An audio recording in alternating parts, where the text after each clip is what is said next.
Hi, welcome everyone. Thanks for being here. Thanks for joining us for the session. Wow, what a full room. I'm super excited to host this panel with these amazing panelists. I'll introduce them later. First, a question, who's not from Switzerland? Oh, wow, that many. So, did you know that you're in a country that is considered a climate sinner? It is. It is. It was 2 weeks ago that Switzerland was officially declared a climate sinner. The so-called climate seniors had filed a complaint with the European Court of Human Rights, claiming that Switzerland was doing too little to combat climate change and was therefore violating the protection of the private lives of older women, who were particularly affected. This is not the first legal case of its kind. In 2021, the German Federal Constitutional Court ordered the government in Berlin to adopt a stricter environmental policy. The lawsuit in this case was brought by young climate activists, and their argument was that if the government continued to slip up on climate protection, it would later have to massively restrict fundamental rights in order to achieve the climate targets. These rulings increase the pressure on politicians and, as a result, on the economy to increase efforts to combat global warming. The sustainable transformation is probably the most far-reaching one we are currently experiencing. In recent years, especially the US and Europe have accelerated the sustainable transformation. Industrial policy has become fashionable again. In view of the climate policy and geopolitical challenges, Washington and Brussels have set guardrails with the Inflation Reduction Act and the Green New Deal. And companies in Europe have been subject to ESG reporting requirements since this year. And I think the change continues. For example, the last World Climate Conference marked the beginning of the end of fossil fuels. However, even greater efforts and massive investments are needed to achieve the global climate targets. This is particularly evident in the expansion of renewable energies, the most important pillar in the fight against global warming. The International Energy Agency has calculated that annual investment must more than triple by 2030, so within the next 6 years. The financial sector, whom our esteemed panelists are from, plays a key role in mobilizing the necessary capital to meet these challenges. In this session, we would like to discuss exactly how and where the opportunities and limitations lie. And I'm very, very, very delighted to welcome 3 leaders from the financial sector who will be sharing their perspective from investment banking, asset management, and an institutional investor.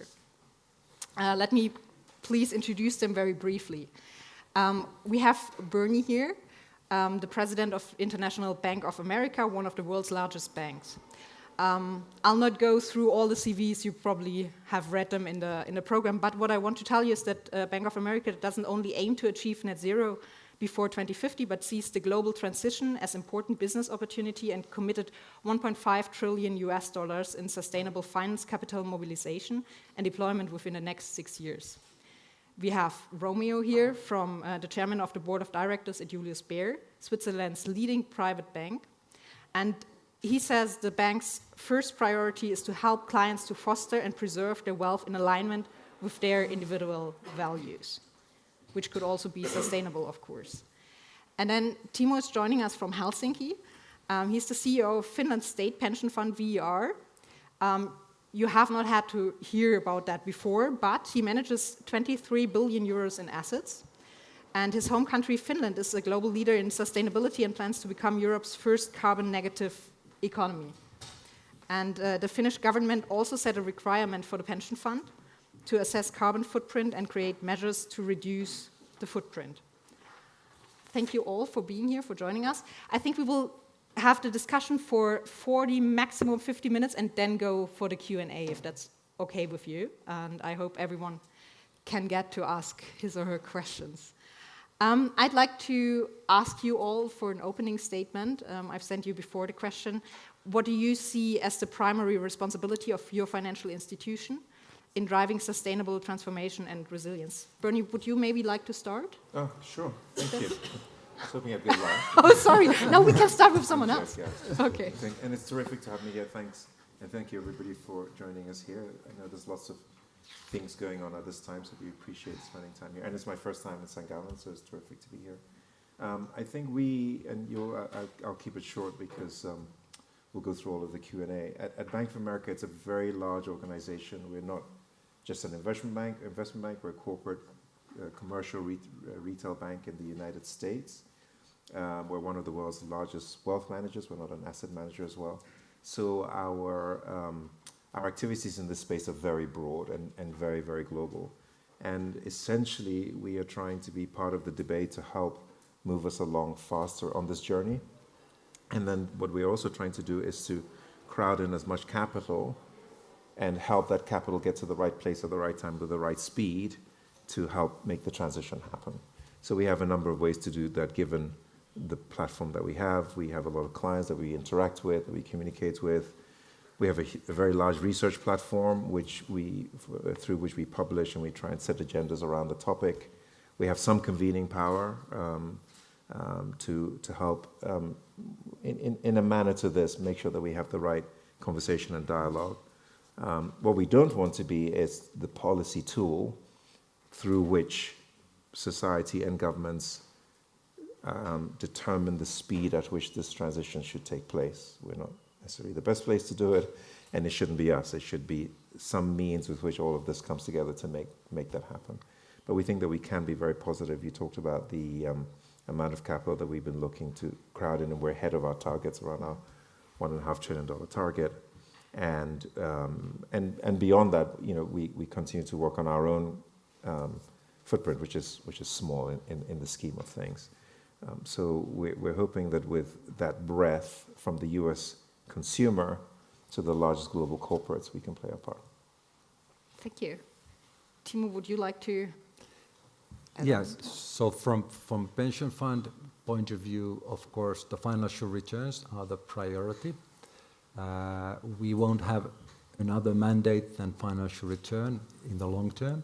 But of course, climate change and sustainability topics have economical meaning, and they have economical meaning because the climate matters are real, and also the government policies are supposed to be real. The question is then how hard the government policies are, but pension fund absolutely will take into the climate change into effect in its own policies, as long as the customers, companies, and governments are taking the climate change seriously. Government policies, as an example, should be, of course, that the carbon tax is expected to rise in price in the coming years. And if that is the case, then of course the climate taxation or border tax in the European zone, these are realities. Of course, I would like just to highlight that the, of course, evolution of a pension fund sustainability policies are an evolution. We started with our fund's current format 2001, and from day one we have had sustainability policies. But evolution has been enormous. So evolution also in the future will be there. Then I also would just like to highlight that the real economy is, in my view, the key driver. So we, as a pension fund, we are a reflection of what is taking place in the real economy, meaning real companies, real customers. And if that trend is not towards sustainability or climate change, then of course financial actors would be making a mistake if they would be too aggressively putting those into it. But I feel strongly that climate change is real and these actors are taking their responsibility, and of course financial players are then with the same policy agenda. Thank you. Last but not least. First of all, I think I feel very much at home here because years ago I sat on the other side here as a student. So for me, it's really like coming back to the university where I studied. Julius Baer has a different business model to Bernie's organization because we are a single line business. We are a wealth management which focuses only on wealth management. So we have no commercial lending, we have no investment banking or retail banking. So our role, which we think is the right thing to do, is really as a trusted advisor to our clients, which means we can't influence, what happens with the assets, our clients invest. So our influence is an indirect one, which we label as responsible wealth management, meaning we need to provide our clients the information and also the products which they can invest. But the final decision, where clients do invest, if it's sustainable, not sustainable, if they want to avoid like brown industries or not, is not in the responsibility of the bank. Our task obviously is to train our employees that in our advisory business and in our advisory situations with our clients, to tell them what might be feasible, where we can help them to invest, be it then in more greener investments or in impact investing. But I think it's extremely important to understand that banks are not all the same, meaning the influence of the different industries within banking obviously is quite different. And I think sometimes in public this is going to be forgotten, that banks have different roles to play, and obviously also then the task with regard to how can we support the transition of the economies obviously is also different. In addition to that, obviously, is what we call, and that's the second pillar as we do in our organization, is to behave as a responsible citizen, obviously as every, hopefully, other big corporation, in order to take care of our own emissions, be it then on scope 1 or scope 2. It sounds like you don't want to overrule the client in wealth management. You have many of the audiences like from the younger generation. As far as I understand, wealth management is also about preserving wealth for the next generation, right? So with the climate crisis in mind, shouldn't wealth managers be focusing on sustainability?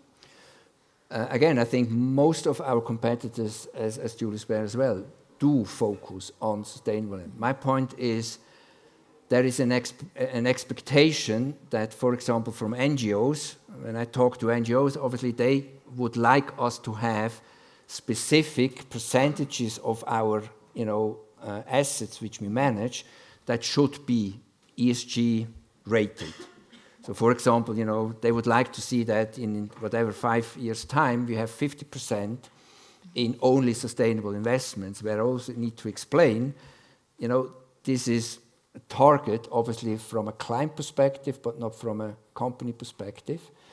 Our obligation is to train our people in order to make the topic a topic in the discussion with clients, but the clients decide what he or she wants to do with her or his investment. And I think this is also something which sometimes creates a lot of confusion when especially wealth management are a bit cornered in order to say, okay, they do not enough in order to help transition. Our aim is that our offering space, when it comes to the different products we offer, that we move into a situation where the majority of our what we call like investment proposals, which we have on our shelves, which we do due diligence, that they have an ESG rating, which we can justify with the client, that this investment is better than the other one. But the ultimate decision is taken by the client. And as an international organization, I tell you, when we talk about ESG investing, you hear completely different answers. Europe, this is a topic. If you talk, you have a big business in Middle East, nobody proactively comes back and says, okay, now how can I invest in, more greener investments, for example. And I don't want to judge that. I only give feedback what I hear, meeting clients.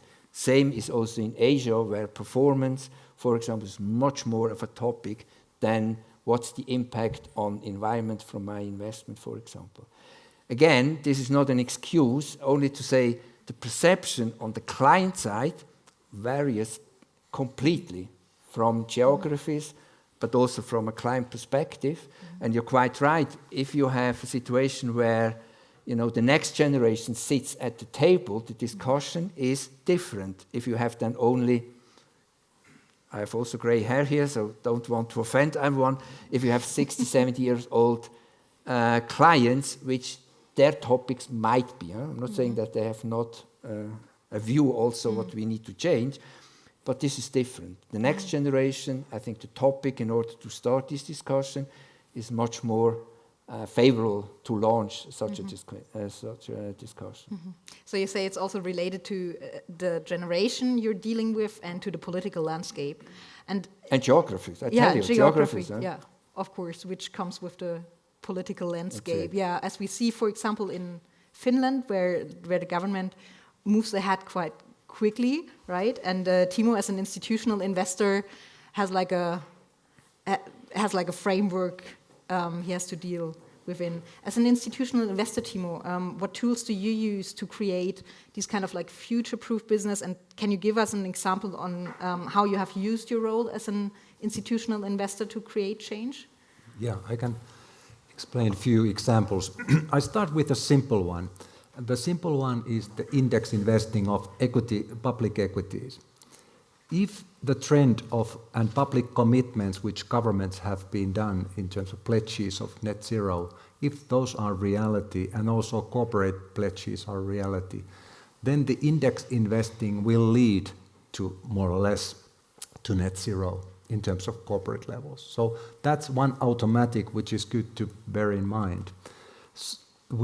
In addition to that, we have a tilt, meaning that we have a lower CO2 carbon intensity, CO2 divided by turnover. We have lower than the market index, so that's something which we are following, and we have targets on that in terms of reduction without sacrificing the returns.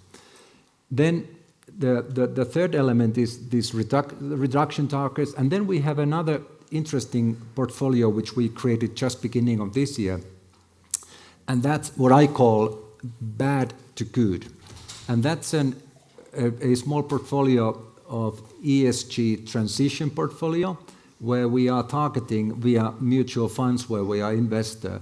These mutual funds are targeting the bad companies and trying to make those bad companies good, which I find very, very interesting. It's a similar concept than the CalPERS was doing 20 years back with their focus list in terms of bad governance, and they tried to build them better.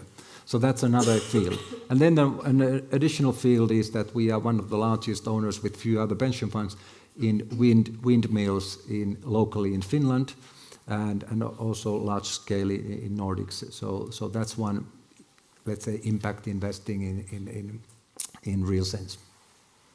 So these are a few examples. That's interesting. Thank you. Going to Bernie, you told me before our discussion that you see capitalism as a tool that provides the money, the creativity, and expertise to solve society's needs.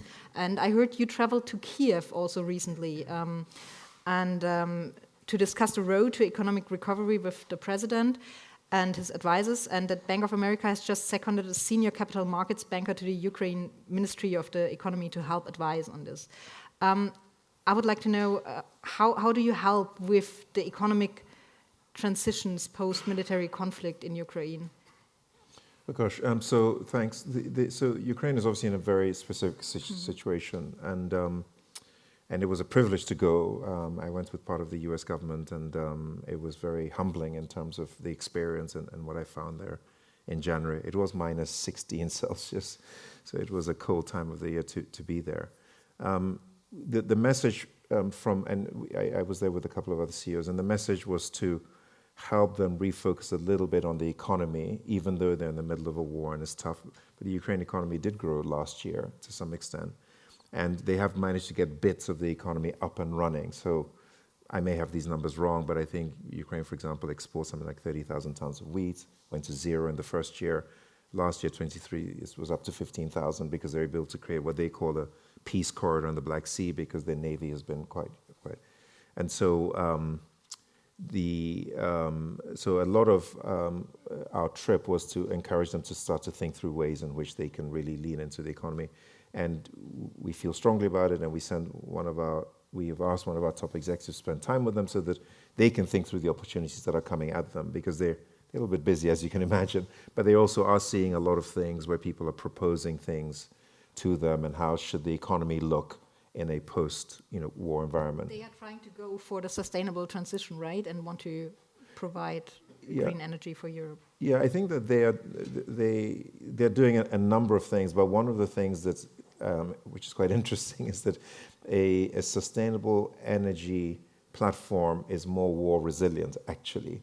So insofar as, and I'm not an expert, but I think insofar as their power stations are being targeted, it's much more difficult actually for the enemy to target solar farms or wind farms. It's not a very efficient use. It sounds such a terrible thing when we're talking about a war. So there's a number of reasons why that's a benefit.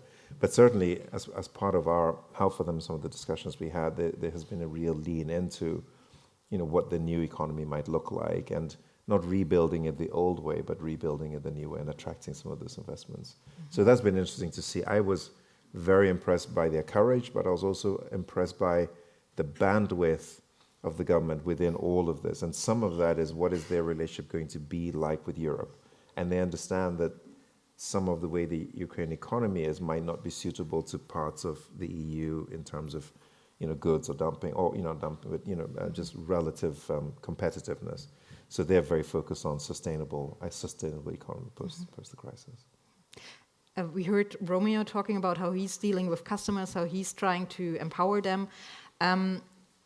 You, of course, also have customers. You're trying to drive in the right direction, or the direction you find the right one. How do you do that?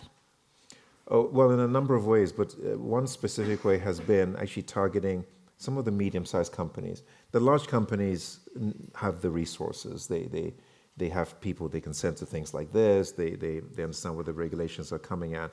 We have actually spent quite a bit of time. This is just one of many, many things. But one of the things that we've done is over the last year and a half, we actually spent quite a bit of time on the middle market companies that might make glass, or that might make a table, and we're saying to them, this is coming at you. You can't ignore it. Here's where the world is going.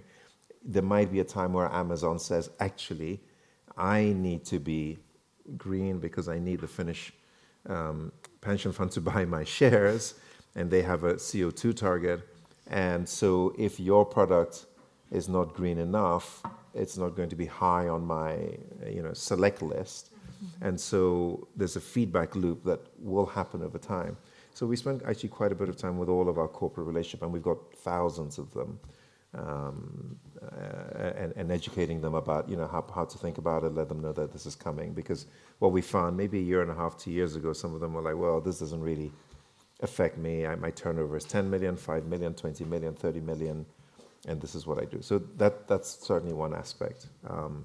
And we try to help in many other ways. One of the things that we do is really boring, arcane stuff, but the accounting for all of this is really important. And the accounting around financial metrics is settled, but around sustainability metrics isn't settled. And so we have been spending a lot of time with various organizations. The EU has one, the US, the International Sustainable Standards Board is one that we've been supporting as well. But we're just saying, let's try and get a common accounting platform so we all understand the numbers, and particularly, frankly, for the investors. So when a company says X, we can assess that and then decide if we like what we're hearing or not. So there's many ways in which we're trying to be advocates, as well as, in some cases, actually holding people's hands. Thank you. You're all three of you, and please feel free to get in. Don't wait for me asking the next question. Sure. All three of you are trying to shift money, or to mobilize capital, and using different tools for that. When we're talking about the energy transition, we know that a significant ramp up in capital investment is required. According to Bloomberg, 6 times the annual investment on average from 2026 to 2030 compared to 2021. I was wondering where all three of you see the funding gap right now, in capital in general, or in getting it into the right direction. I can kick off with that. I mean, it's in a number of areas, and whether it's in new technologies, whether it's growth capital for the new technologies, whether it's called hard to abate sectors, or sectors that need to transition into a new economy. Frankly, there's this capital shortage, and as well, I was talking in an earlier session, what's called sort of a just transition. There are many countries that actually historically didn't pollute very much, and they don't have access to capital for energy because the cheapest might be coal, for example, which is hard to finance these days. So there's a bunch of different places where there are shortages. In Asia, you may have heard of the JET-P transition platform in, I think, Indonesia and South Africa have it, but if you take Indonesia, the idea is the world came together and said, we're going to try and help you transition out of coal. Indonesia is a large, I forget what the population is, close to 200 million, I think. Huge power needs, is doing very well. And but it's very expensive taking out the installed coal capacity and making it a sustainable one. So there's lots of different pockets where you want capital to, and even in Europe, I was talking earlier about, if you take Germany, it is a wealthy economy, and it is having to transition from gas from Russia to gas from elsewhere. It's working on its grid, and it's trying to make its grid a lot more efficient. So even in developed countries with capital, you still need capital in on very large infrastructure to turn things around. So there are bits of that are efficient, there are bits that the capital markets provide, there are bits, and when we talk about 1.5 trillion, what we're saying, we're trying to crowd in the capital to some of that. But there are areas where there is less capital, or where it's difficult to find capital, and so that's really the challenge. The core role of a commercial bank is to gather assets that depositors have and give it to those that need it, right? That's sort of the basic of banking. You have retail deposits, everybody works, saves, and then we leverage that up. We take more than that because we don't expect everybody to take all of their money out at once, banking 101, and then we go and give it to corporates, investors that need it. Doing that in a climate environment it's hard. As I said, that you've got all these different bits, and then also you have, what is the pace of the transition? And that's really the big question that we all need to decide. In the UK, one of the previous governments said no more internal combustion engines by 2030. It makes a really big difference if it's 2030 or 2035. In Germany, you have a car industry that is really internal combustion engines. What does it mean if you have a large battery-powered car industry in China, for example, that can produce cars at a fraction of the cost super efficiently? What does it mean for the grid? What does it mean for charging stations? But what does it mean not just for the big companies you've heard of, but the thousands of Mittelstand smaller companies that are designed to provide the parts for internal combustion engines? And so these are very complex questions that we're all working our way through. But are we not sometimes on the wrong track? I think when it comes to capital allocation, I think these days there is the expectation that nobody should invest in brown industries. But the impact in order to move brown industries to a better place obviously would have the biggest impact. And I think if you are like blacklisted as a bank, to say, okay, now you should not obviously provide capital into, whatever, let's call it brown industries, for example, we do the completely wrong thing.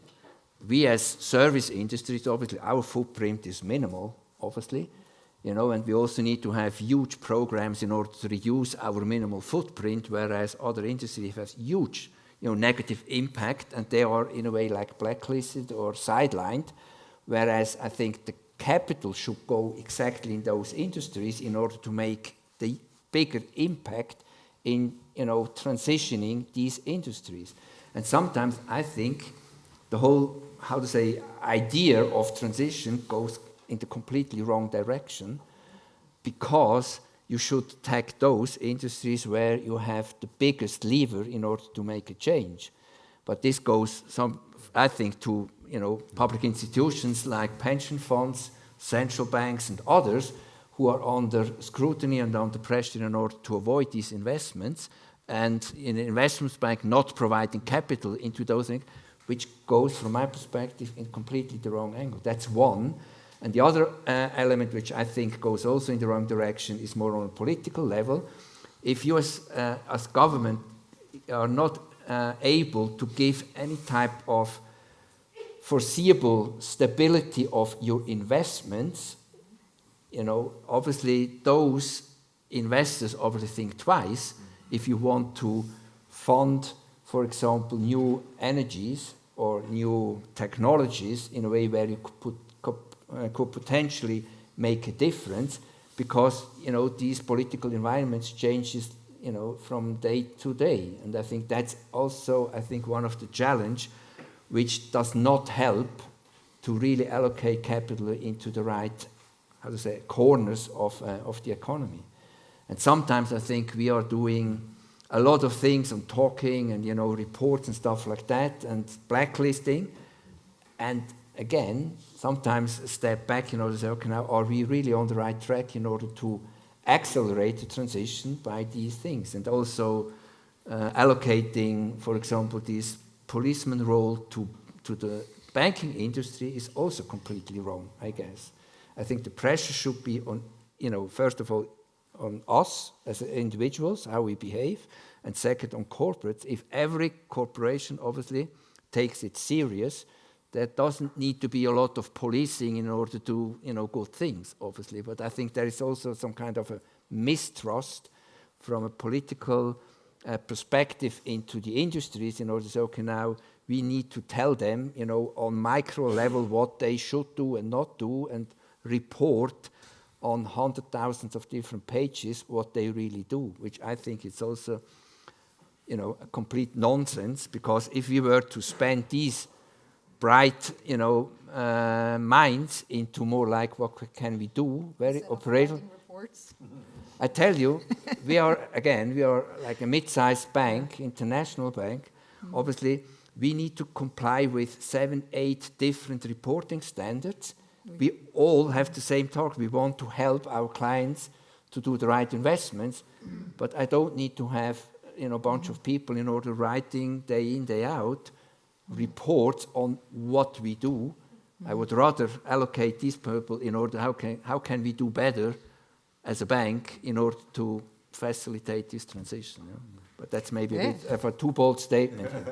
I love it. I think Timo wants to join in I can continue on that comment, and you are exactly right that, like you said, that the institutional investors are under pressure to reduce the carbon intensity, and carbon intensity is the current mainstream measure.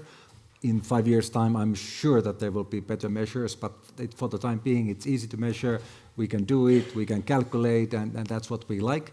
And we are trying to reduce that carbon intensity. But within that framework, these bad companies don't fit in, because sometimes typically we would be selling these bad companies. But that's why we invented this bad to good portfolio, and we take part of that money away from emerging market portfolio, which has a very high carbon footprint level. Therefore, this bad company portfolio is even a reduction in this regard. Regarding the financial market and role of the financial market, I would say that the equity investors in public equities has more a signaling and pricing motivation, or let's say implications of their business. Not that much in terms of financing of the target companies, because the equity capital raising is quite limited what companies are doing. It's more the internal earnings, how they are, of course, financing their projects, and then loans from banks and private capital, private credit and credit funds. So this ownership has its own role in terms of pressuring the companies with the one-on-ones with the corporate leaders, etc., if that is a wise trend to go forward. And then this new element of private equity and venture capital certainly plays a key role in transitioning and making change.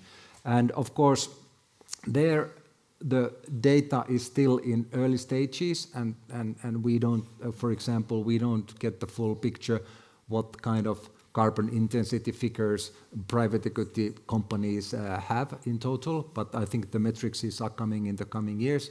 And then this higher interest rate environment has caused some innovation financing to be valued less because the higher interest rate level, so that will put some pressure possibly to some of the new development features. So in the financial community, I find that each asset class has its own specific role in this totality.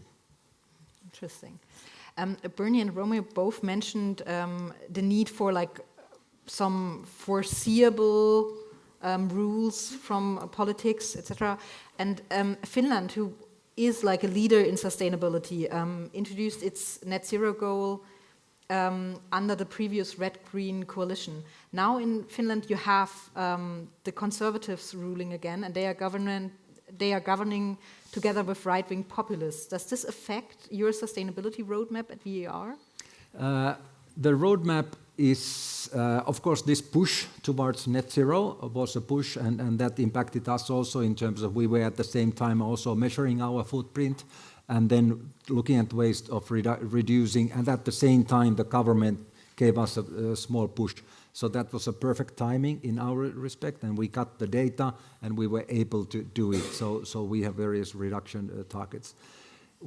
Because of the governmental change, we won't make changes in our policy as such, but of course this geopolitical situation has put some priorities in a different order, and that will have and has impacted at least my own thinking in terms of what the priorities are.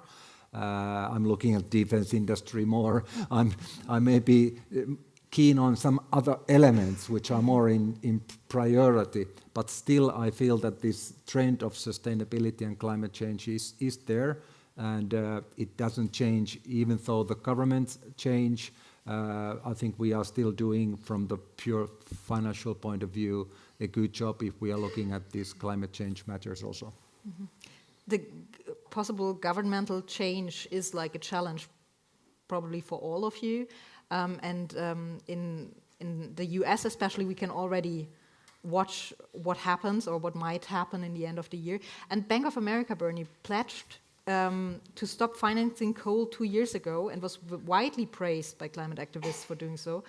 But the latest policy update in the US, and I know that you're not directly responsible for it, but the latest US policy update only says that such projects will instead be subject to enhanced due diligence. Is that, did the bank like caved into the Republicans who are fighting ambitious climate policies in some US states? I don't think so. There's been some press around whether we changed our stance. I don't think we ever really did. If you turned up today and you say, I found a new coal mine just outside St. Gallen, and this is my business, and I'm going to chop off half the mountain, dig it up, and build a coal power plant, it'll be very difficult for us to finance that. If you're a business and you've got 20-30% coal, and this is the business that you do, and you say, I'm going to take it up to 100%, we're going to say to you, that's going to be difficult, because by the way, in a few years, there might be a law that doesn't allow you to do that. You're not a very good risk, so maybe we lent you money for 7 years, we're going to lend you money for 2, you're an old customer. We won't throw you out today, we have relationships, but we don't think that's sustainable. If you're 20%, you say, I'm going to say 20%, or I might come down a little bit, or here's the path that I have, or if the technology allows me to come down to do it, fantastic, we're with you, and we will help you through that transition as much as we can. There are always specific laws. In the US, we do have states that are specifically subpoenaed us, this is public information, to make sure that we are supporting parts of the fossil fuel industry, and that's just the politics of the US. But I don't think that it actually deviates materially from where we are. We do our client selection. There's no law that forces us to lend money or not. We make our credit decisions, and we make it on where we think the rules might be. We make it on the environmental change. I sat in on our risk committees, and we're looking at flooding risk in different parts of the US, and we would do that anyway, whether there was a law or not. We have a fiduciary duty to our loan book and to our shareholders. So there has been a lot of political noise. We try and stay.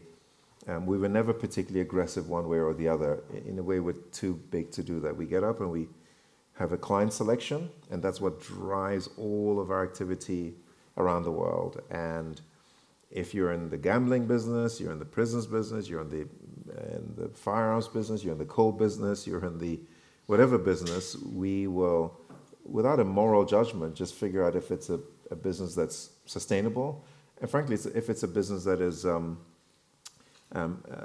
reflects the values of our employees. And we have had some situations where sometimes we feel like there's certain sectors where we don't particularly want to support it hugely because of concerns of our employees, and we've been relatively public about that. And some of that is, for example, in the gun manufacture, parts of the gun manufacture space in the U.S. So our policy around coal and around environmental fits within that. If you're a long-term customer, you're a client of ours, we have to be with you, and we'll support you. If you come in and it's a pure fossil fuel investment, unless and actually I would say that there have been some states where we have not so much to do with coal, but there have been some states in the U.S. where, because of our policies and certain actions, it's public information that we're not allowed to participate, for example, in the municipal bond market in that space. So unless there's a law that tells us to do something, that's how we've always looked at it. We start with our clients, and we want to help them through the transition. So that's the analogy I gave. If you're really not transitioning, there's a risk, there's a tail risk to the back end of your curve in terms of how much we can support you. And if you are, we will be there. Thank you. Yeah. Thanks for taking up the question. Yeah, that was a tough one. And the, around the world, it operates at different paces. And one of the things, if I can pivot it a little bit, is talking about what Romeo was looking around the world is quite interesting, because the US overall, because of the balance of the politics, tends to lead with a little bit more carrot than stick. So I've said this in Europe many times, even though Europe feels like it's taking the lead in sustainable investments, the US does invest more, or has brought online more fossil fuel energy, but it's also brought online more sustainable energy. So there's a vibrancy about the US economy which allows both to grow at pace. And within the US, it's very different. California has a very different approach to Texas. And if you're a large corporate in the US, you're having to manage through that. Europe has tended to lead a little bit more with the stick than with the carrot. And it tends to lead more with whether it's a carbon border adjustment tax, or whether it's stipulating that we should identify and adjust for the new CSR, the new corporate sustainability reporting directives, etc. And I always encourage Europe just to be thoughtful about that, because one, it starts to lead through our actions trying to sort of set policy. Two, you have to allow for entrepreneurialism, and you need to allow for some failure. You need to allow for capital to move to different parts of the economy, and because a lot of that progress is I won't say it's trial and error, but it's just the historic cycle of the capitalist system, which is, I'm not saying it's the best one that I know of. The others haven't worked so well. Maybe there'll be a new one that comes in the future. So that is one contrast that I'll throw out here. Thank you. Romeo, you have less to deal with values and morals of different political landscapes or states, but what you said you have to deal with is like the change in the sustainable values and morals of younger clients you have. What changes have you made to meet their needs? Well, first of all, it's a very simple approach that we want to get access to the next generation, because in our business, obviously, the age of our core clients tend to be 60 and above. So first of all, a lot of wealth is going to be handed over from one generation to the other. So that's one. Obviously, you need to have access to the next generation. This is easier said than done, because in some of the families, obviously, this is like planned. It's actively managed, and then in other situations, it's not. So our task is, first of all, getting access to the next generation and having the opportunity to discuss with the next generation what are their needs and what are their ideas of how to invest the wealth they either made or they inherited, for example. That's one. And second is really that our advisory business is structured in a way that all of our 1,500 relationship managers are capable in order to talk about let's say, sustainable investment with the client. And then obviously we need to have solutions in order to meet those requirements in case, these clients want to have a different type of approach when it comes to how they want to invest, be it on impact investing or sustainable investments, obviously. And I think this is really a lot of training, a lot of taking clients by the hand in order to start the discussion. And I think that's, for us, a key element, as we are forced, obviously, from a generational perspective to talk anyway to the next generation. And this is different because also our relationship may tend to be older, who take care of older clients, obviously, and we also need to have the right younger generation of employees on our side as well in order to have these talks with the clients. I think that's one of the main efforts. Again, this is easier done than said, because there needs to be a trusted environment where you as a bank can start this discussion about these type of investments, obviously. The challenge we face is that we don't have these standards. For example, when it comes to credit ratings, obviously we know we have like a few internationally anchored, rating agencies where it's crystal clear what an AA, investment is. If you look into how do we advise a sustainable investment when it comes to a bond or equities, this starts here and ends here. So we have not a already more harmonized way of assessing the ESG, risks or the ESG benefits of an investment, obviously, because we lack these standards.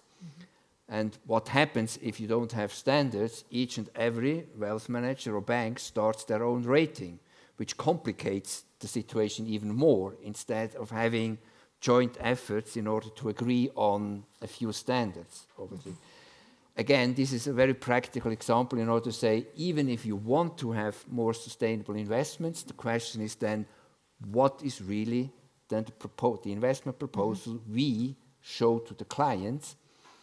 And then, lacking of standards, you need to be sure as well that you have a certain, certainty that this advice is the right one. I mean, I'm not saying, because we are not a product issuer with regard to all these greenwashing type of thing. I think in the end, you need to make a due diligence of certain asset classes and products, and therefore you need to come to a conclusion and you need to justify that in front of the client. And that's easier said than done, given the lack of,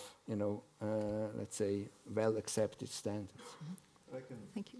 You said we should take Trump. But if I can take it to retail clients, because we do have a large, retail base, I'm excited that perhaps one day, if we have the data right and we have the green labeling right, we have 65 million customers in the US.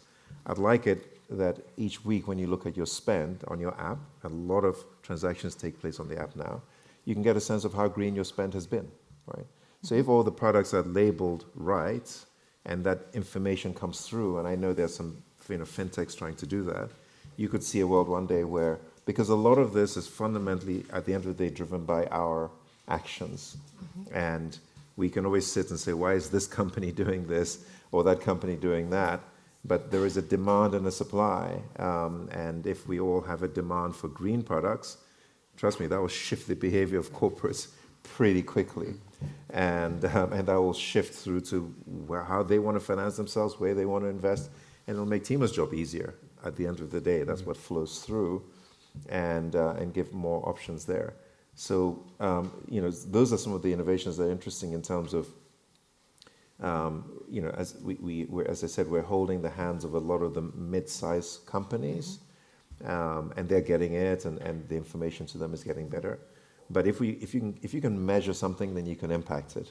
And if I can look at my spend during the week, I bought some coffee, I took a train trip, I took a plane trip, I bought stationery for my kids. Whatever it is as you go through, even if as a student you're and you get a green or rating, then you can. It's like anybody on a health app, right? You can measure it and you can say, was I greener this month or less? And if you're nudging, and if you have the options, that can really start to for the younger generation, because you're talking about the generational aspect. Probably won't help people like me too much because I'm not on the app. I still have a paper account, and once a month I try and see what's happened. But the younger generation that are a lot more online, and they just do a lot more online, and they, that could be something that's actually very powerful in actually changing underlying behavior.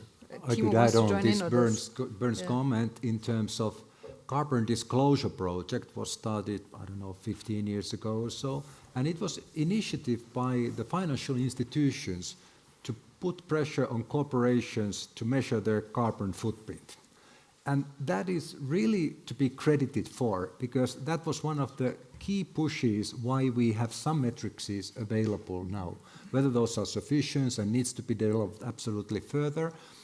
In our organization, I felt 2020, I felt that we have sufficient data on carbon intensity. Sufficient, it's not the perfect yet, but it's sufficient for equity investments and nearly sufficient from fixed income investments, and the coverage was quite well already that time. So now for 4 years, I feel quite confident that it's fine with the carbon footprint. There could be other elements to be looked at, but that was, and certainly private equity assets don't have the information yet. But I just wanted to give some credit for this carbon disclosure project. Yeah, the data gets better. That's what you said before, that there's like lots of progress on data. Yeah. I promised to open up after 50 minutes for questions. So I would like you to have the opportunity. I think we have the first question here. Wait, you're getting a microphone, sorry. Thank you. I'm really excited you guys are here today. I do have a question, but wanted to start with a few comments I noted. So a few guys mentioned that you can't influence what clients do with their money. We must remove moral judgment. You don't want to be police officers. But frankly, at this point, that sounds a bit like a cop-out, given that we've all established the bold decision-making that's necessary to reach our climate targets. At this point, all of us are implicated in this, and I think it's a bit of a cop-out to say that, the banks can't tell clients what to do with their money, when at the end of the day, they can choose which clients to take on or not. And you mentioned that you started with a ban on coal, but now it's becoming, quote-unquote, difficult instead of a ban. So I guess that was just something I noted that was interesting. But I guess my actual question here is, you noted the JET-P funds that are being given out to Indonesia, South Africa. But South Africa hasn't actually received any of this money because it's being tied up in red tape and bureaucracy, and there has not actually been any money dispersed for this energy transition. So with this 1.5 trillion that has been announced with Bank of America, how will this also be tied up in red tape, or is there actual bold movement to actually finance this transition? Yeah, no, thanks. So first of all, I didn't say that. The question was that we had banned it on coal and now we're softening, and I responded by saying that we never said, we're never doing that. What we said was that if you come up with a new coal project, even today, it's going to be very difficult for it to clear our own hurdles. Not just from, I'm saying not just from the political pressure, just because it's not if you're a banker, you're not super interested in lending to that because you're not sure how sustainable it is. If anything, you've got a lot of regulatory risk on it. So that hasn't changed, which means that in practice, we don't do too much of that. But we still today do, and we always did from back then. We have clients that really rely on us. We don't want to pull the plug on them. So if they say, here's our plan, we have to go with them to sort of help make that happen.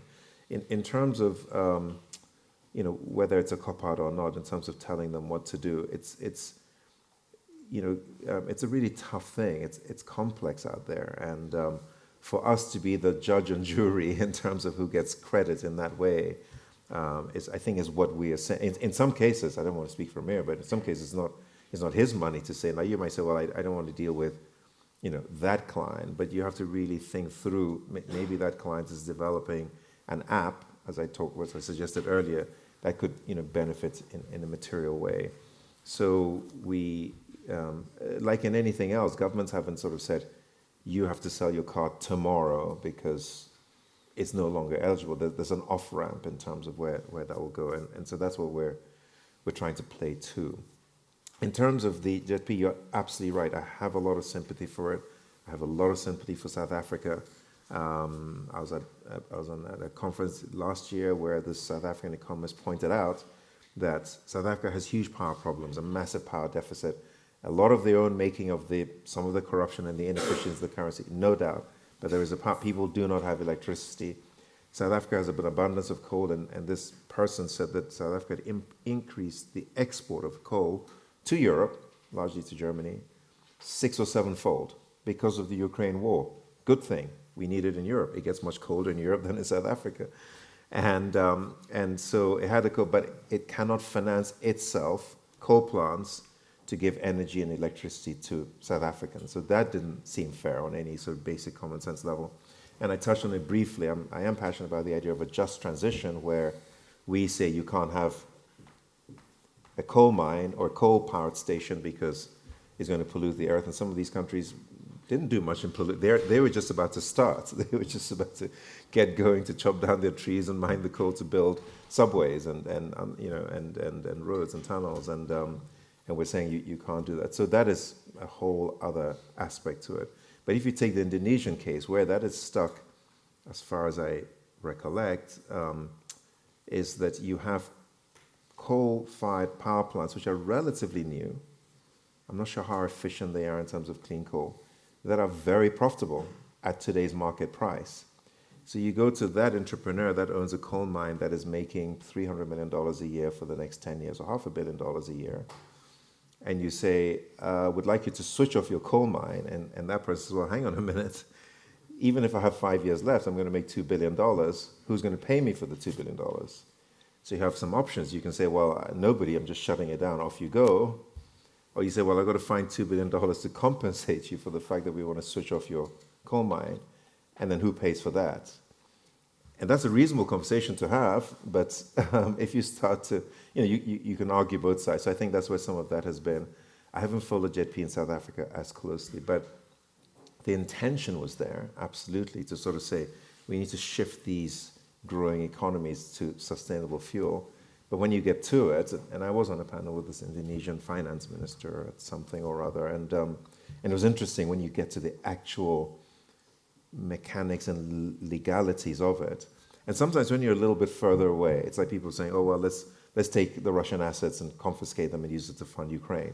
And you get some people say, well, that's not, and it feels like an arcane legal issue. But some of the precedents that sets, it's tough. When the guy built his coal mine or her coal mine, Indonesia, those were the rules of the day. So we need some of the best legal minds to come and figure out how to do that. For our 1.5 trillion, what we're saying is that we're going to work hard to crowd in. So, as I said, we generate people with excess savings and we give it to people who need it. We want to get as much of those excess savings into the place where, and we have already deployed something like $500 billion of that already. So there's no red tape there. We are getting a lot of financing into solar, wind projects. And by the way, the other thing I should say as well is, because we tend to, look, are we going fast enough? No. But the curve is quite parabolic in the sense that the amount of renewable energy that has been invested in is huge versus it. Like if you look at 2015 and you look at 2024, it's massive. I think in Germany in the last year, they have commissioned more offshore wind than life to date installed offshore wind in that 1 year alone. So life to date, it's something like 7 or 8 gigawatts. I may be wrong, somebody should fact check me. And then there's another 7 or 8. So the pace at which is coming, the price of solar panels, that's all building up at pace. So a lot of that money is going in, and I think we'll start to see the benefit. What is not happening, even with our $500 billion, is, is it solving a JETP in Indonesia? Is it solving a JETP in South Africa? Is it allowing, Kenya or Sri Lanka to get energy cheaply enough. You know, what happens if Germany says, well, I was importing cheap gas, now I can't, now I'm sort of my industrial base, which, and I'm using Germany as an example just because I'm not picking on them. This can apply to many other countries. So we need to work harder to find, you might have heard of things like blended finance. We did a deal in Gabon where we were able to crowd in US aid and Nature Conservancy to get them to refinance their bonds, whether we got money in to conserve some part of the whatever. About 3 weeks before there was a coup, but that's to one side.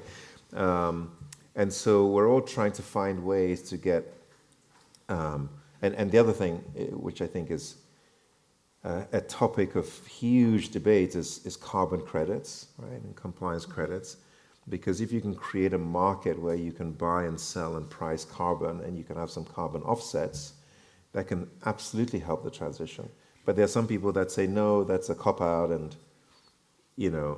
no carbon offsets, just turn the thing off. And there are people that argue you just need an off-ramp, or you just, in any part of, and so carbon credits would really allow for, and look, there's been a lot of scandals around, people who sort of, here's the forest, and then that credit is sold 3 times, and then it gets chopped down, and somebody has sort of said, oh yeah, I'm offsetting my carbon with that. So it's going to be, so our 1.5 trillion, sorry, it's a long answer, our 1.5 trillion, that is going out there. You can argue that is going to absolutely the best place, but it's all good. If Switzerland can reduce its carbon intensity, the richest countries in the world, that all helps. It means that there's less debate there.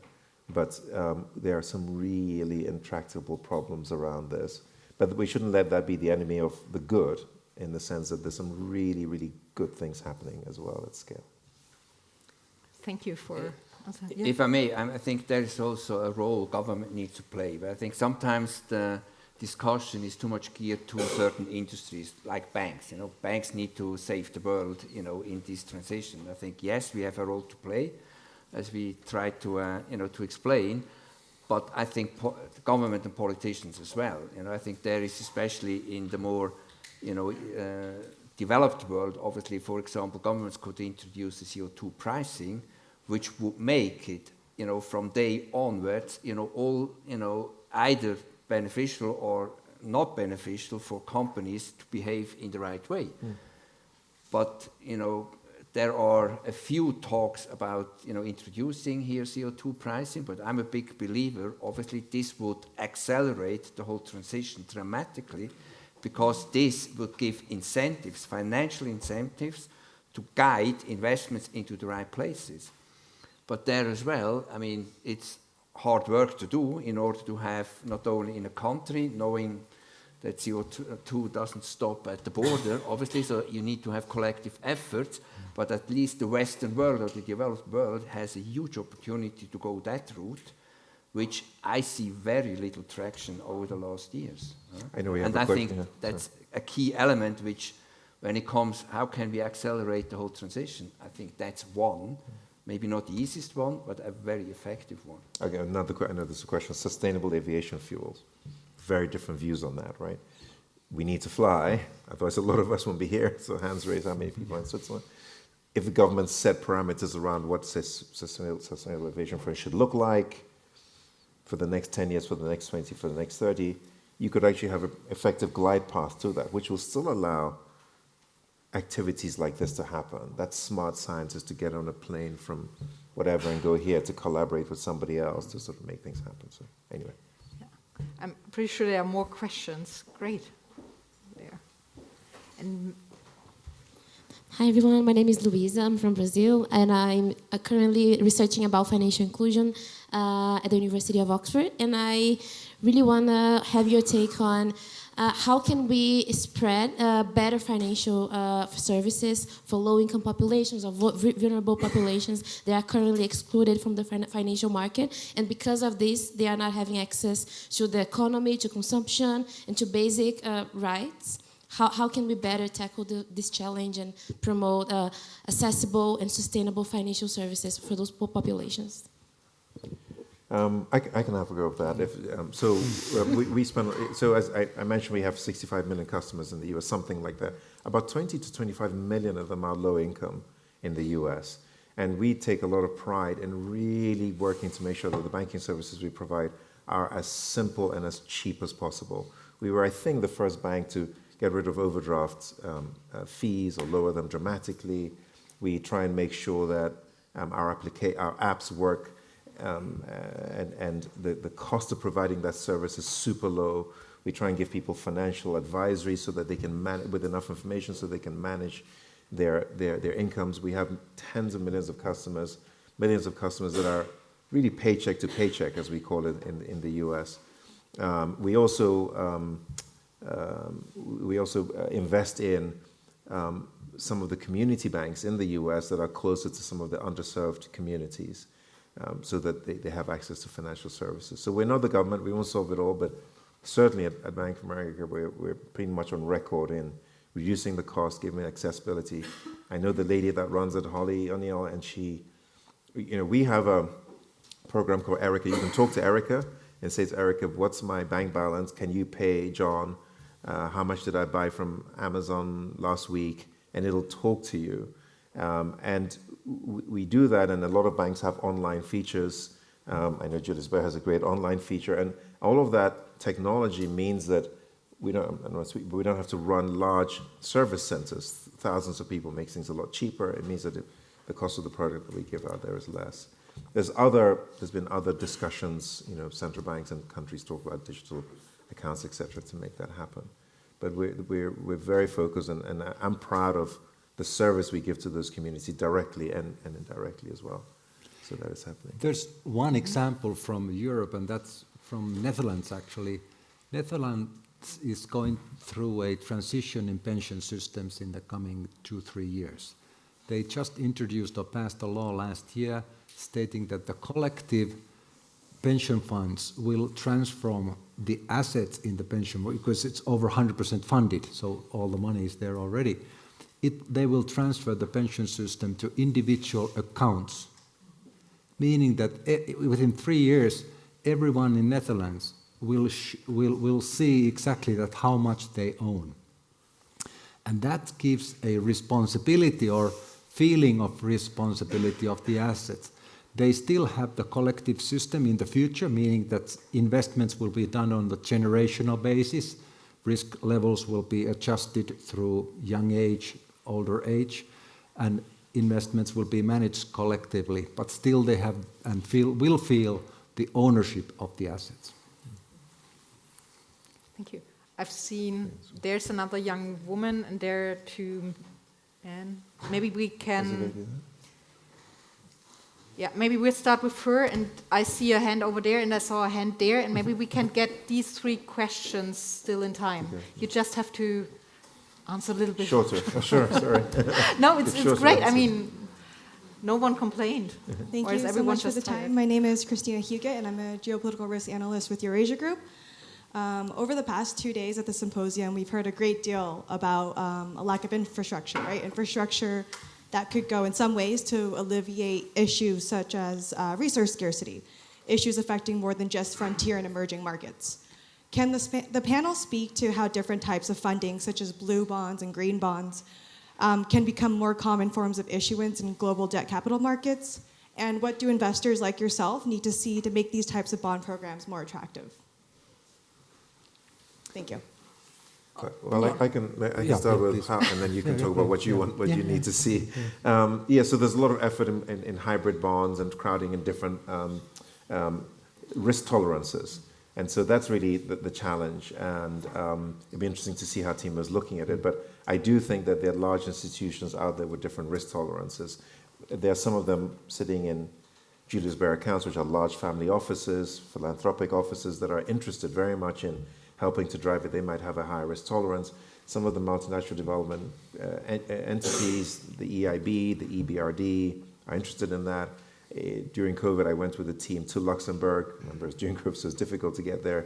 But we sat with the leadership team of the EIB, it was Werner Hoyer at the time, and we're talking about how we could get their $900 billion balance sheet and bits of that to work with where we thought the public markets were to create a hybrid instrument that the markets might like, and so you have that as well. I talked about a Gabon issuance, which was actually USAID, which is the Development Finance Institution of the US, but then tying up with Nature Conservancy to give a sort of a wrap that the end investor might like. So there's a lot of work going on around hybrid finance to crowd these things in to kickstart some of these projects. Is it at scale yet? No, but a lot of really thoughtful work is going to. And I spent a lot of time, as I said, I did this trip. That's because I'm trying myself to get us the two sides to speak. And so there are practical aspects of that happening. When at COP28, I joined a panel with the Singaporean government where they also had their thoughts around that with some of the Singaporean banks and others to see how we could get the different risk appetites to make it happen. If I just comment shortly that we had a policy until 2 years ago. The policy statement was that we shall increase our investments in green bonds. So that was the statement what we had in our books and in our policies.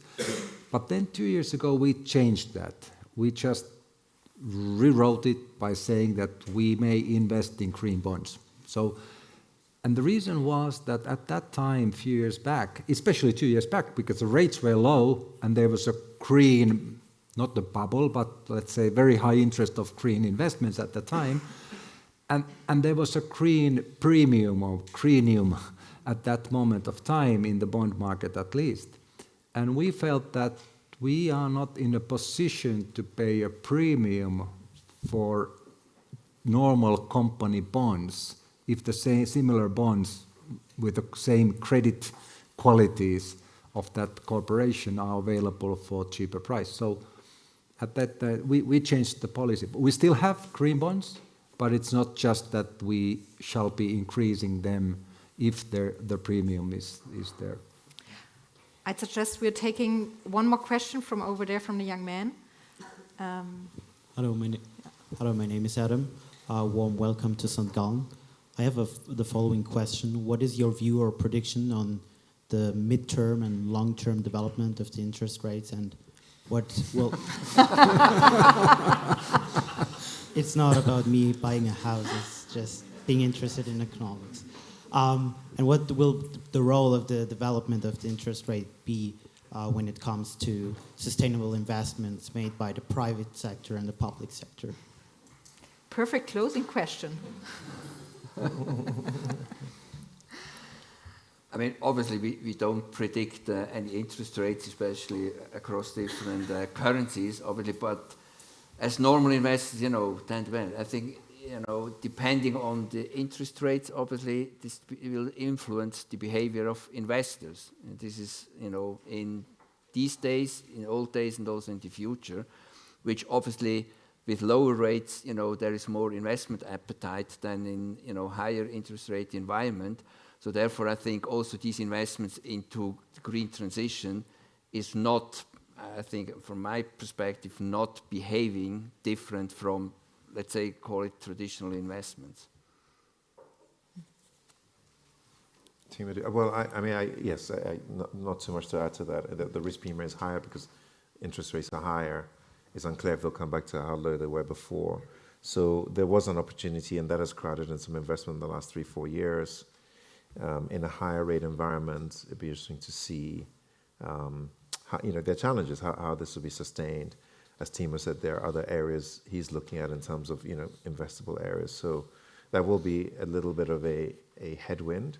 But in aggregate, maybe not. There may be other things that push more into green investing. So we'll have to see. Yeah, please. In terms of interest rates, I can give you one prediction, and that's related to Eurozone, when short-term rates currently are in the region of nearly 4%, so 3.75 or so. And the inflation rate recently has been 2.4% in Eurozone. There's a mismatch. It cannot last for a long time, whereas the bond market, so meaning that the short-term interest rate must be coming down if inflation continues on those levels. Then the second element is that if you're looking at the governmental bonds in, let's say, low-risk countries and overall in the Eurozone, but especially low risk, meaning the German government bonds, they are in the region of 2.5% or so. And if one looks at the long-term expectations of inflation, which are in the region of 2%, plus minus, or let's say a little bit above 2%, but still close to 2%. And there's still credibility, of course, in the central bank policies to steer the economies towards that. So the bond yield, which is in the region of 2.5%, is okay. It's normal, in my view. So when one looks at the last 20 years, the variability of the interest rate spread above the inflation level has been around, the variability has been there, but the average has been 0.5% roughly for the governmental bonds. So it is exactly where it is. So in that regard, all other things being equal, I'm comfortable with the bond levels based on the inflation expectations, but the short-term rate is just too high. I think we're taking this as closing remarks. But thank you all. Thank you for your questions. Thank you all for being here. And I have to tell you that you have a 30-minute break. So this is a little bit shorter than the other 45-minute breaks, but really enjoy the networking. Thank you again for being here, and yeah, great time.